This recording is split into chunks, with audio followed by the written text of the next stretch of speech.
네, 안녕하세요. 이번 시간에는 텐서플로우의 아키텍처에 대해서 간단하게 알아보는 시간을 가져보도록 할게요. 텐서플로우는 대규모 분산학습 및 추론을 위한 라이브러리예요. 우리가 일반적으로 사용하는 컴퓨터와 같이 일반적인 컴퓨터에서도 최적화된 성능에서 다양한 실습을 해볼 수 있도록 많은 모델들을 제공하고 있다는 특징이 있어요. 이번 시간에는 이 텐서플로우의 시스템 아키텍처에 대해서 간단히 알아보도록 할게요. 기본적으로 크로스 플랫폼 라이브러리인데요. 플랫폼에 상관하지 않고 기계학습을 위해서 손쉽게 사용할 수 있다는 특징이 있는 거죠. 텐서플로우는 파이썬 및 C++과 같은 다양한 프로그래밍 언어로 직접 사용할 수가 있는데요. 이제 파이썬이나 C++로 작성을 했다고 하더라도 실제로 기계 학습을 진행할 때는, 즉 학습을 수행할 때에 있어서는 C 언어를 기반으로 하는 코어 C API가 직접 그러한 학습을 수행한다는 특징이 있습니다. 즉 C API가 로우 레벨 단에 존재하고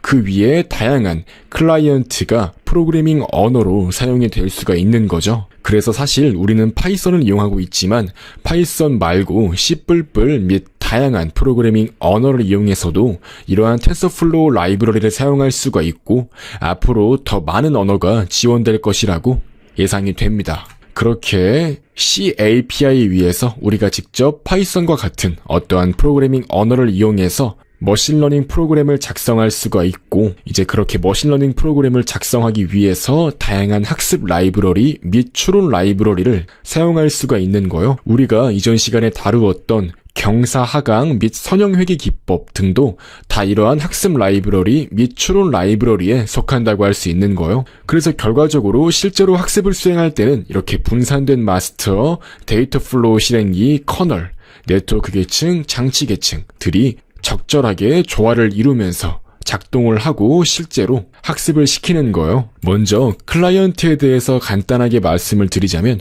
이 컴퓨터 연산 과정을 데이터 플로우 그래프 형태로 표현한다는 특징이 있는 계층이에요. 이렇게 상위 계층에 존재하는 걸 확인할 수가 있고요. 이 세션을 이용해서 자신이 만든 그래프를 실제로 동작시킬 수가 있는 거죠.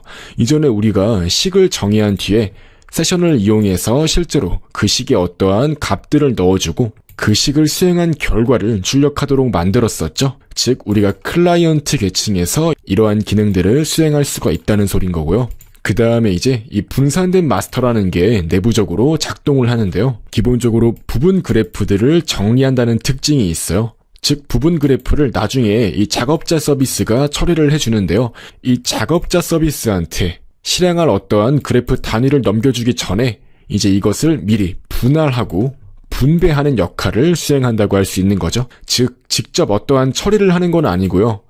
이러한 작업자 서비스가 실제로 프로그램을 잘 동작시킬 수 있도록 적절하게 태스크를 분할하는 역할을 수행한다고 할 수 있는 겁니다. 즉 여러 개의 그래프 조각으로 분리한 뒤에 작업자 서비스한테 분배한다는 특징이 있는 거요. 또한 초기화까지 해줌으로써 실제로 프로그램의 동작에 도움이 될 수 있도록 하는 겁니다. 이 작업자 서비스 같은 경우는 특정한 하드웨어, 즉 CPU, GPU와 같은 이러한 하드웨어에게 적절한 커널 기능을 이용하는 특정한 그래프 작업의 실행이 실제로 이루어질 수 있도록 관리하는 역할을 수행한다고 할 수 있어요. 또한 아까 말씀드렸듯이 분산된 마스터 같은 경우는 여러 개의 작업자 서비스로 작업을 분배한다고 했었잖아요. 작업자 서비스는 다른 작업자 서비스와 실행 결과를 주고받을 수 있다는 특징 또한 존재하는 겁니다. 그 다음 마지막으로 커널 기능 같은 경우는 개별적인 그래프 작업을 실질적으로 GPU를 이용해서 처리할 수 있도록 해주는 부분이에요. 컴퓨터가 실제로 연산을 처리하는 부분이라고 할 수 있습니다. 그래서 이렇게 작업 구성도를 간단하게 표현하자면 클라이언트에서 작성된 그래프가 이 마스터로 넘어와서 마스터가 그래프를 조각 단위로 이 워커들한테 분배를 해주는 거죠. 그리고 실제로 워커들은 커널 기능을 이용해서 각각의 그래프 조각들을 실제로 실행할 수 있도록 처리를 해주는 거죠. 이렇게 텐서플로우는 어떠한 학습을 시킴에 있어서 작업을 작은 단위로 잘게 분해해서 보다 높은 효율성을 내도록 설계가 되었다는 점이 큰 특징이라고 할 수 있습니다. 그래서 기본적으로 클라이언트로는 C++, 파이썬 등이 사용될 수가 있고요. 다양한 학습 모델에 관한 수식을 실질적으로 작성해서 프로그램을 실행할 수 있도록 해주는 거예요. 즉 우리가 작업하는 프로그래밍이 바로 이 클라이언트 쪽이라고 할 수가 있는 거고요. 그 다음 이후에 마스터는 그래프를 분할해서 각 장치에 대한 그래프 조각을 얻는다고 할 수 있어요. 그래서 이제 이후 단계에서 재사용할 수 있도록 캐시하고 단계별로 전체적인 계산을 총괄하고 최적화를 적용하는 요소라고 할 수 있습니다. 이후에 이 마스터로부터 분할된 각각의 단위 그래프들을 이 작업자가 실질적으로 처리를 하게 되는 이러한 아키텍처를 가지고 있다고 할 수 있습니다. 이상으로 파이썬 텐서플로우의 아키텍처에 대해서 간단하게 공부해보는 시간을 가져보았습니다.